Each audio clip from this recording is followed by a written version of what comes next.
guys, Daniel here with Gun Mag Warehouse. I've got a little video for you today on handgun grip.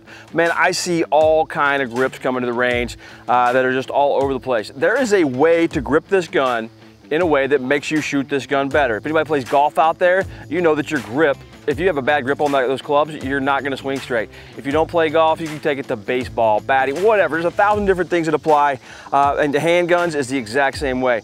What I see a lot is grips not being maximized, low grips on guns. The recoil, when we think about recoil on these guns, it's the 9mm. It's not gonna jump out of your hand unless you have a really bad grip. But we have a lot of jump that happens in the gun, happens at the front of the gun. This gun has a compensator on it, but it still has a little bit of jump happening in the front of the gun. So one of the things I want to do is, if I place my hand right here and I pull the trigger, the gun's going to jump like crazy. If I go higher, it's going to jump a little bit less. Basically, wherever I place my hand, I'm giving that gun a pivot point to pivot on.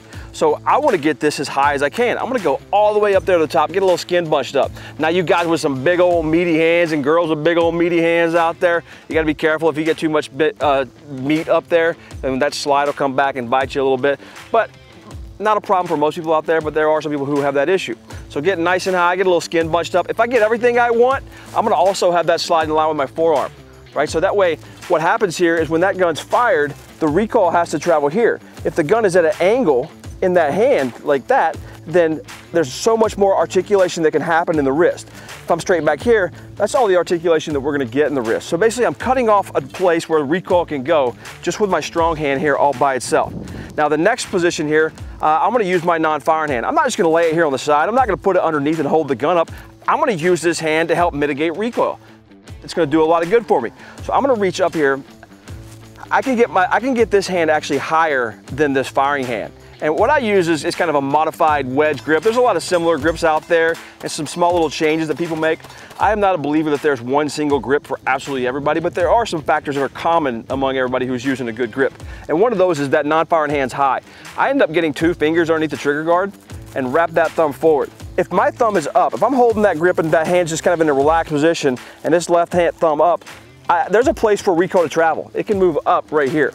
If I take that thumb and I drive it toward the target, now your joints can't actually lock out because they don't work that way, but we're at hyperextension here with this wrist muscle or the bones here, and that thumb's pointing toward the target. When I do that, now I've created basically a splint on that gun to keep that thing from recoiling down. I'm just keeping that thumb forward toward the target, squeezing the gun, I'm nice and high. Your hands just fit together right there.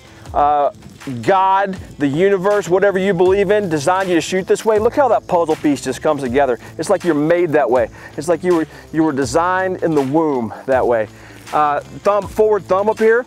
Man, put that thing on the receiver up here and push on it. Give some pressure on it. Consistent pressure, not like when I'm pressing the trigger, let me push it hard, but keep some pressure up there. Now I've got pressure on a light or my stippled area up here on the frame of the gun, closer to the area where the gun jumps.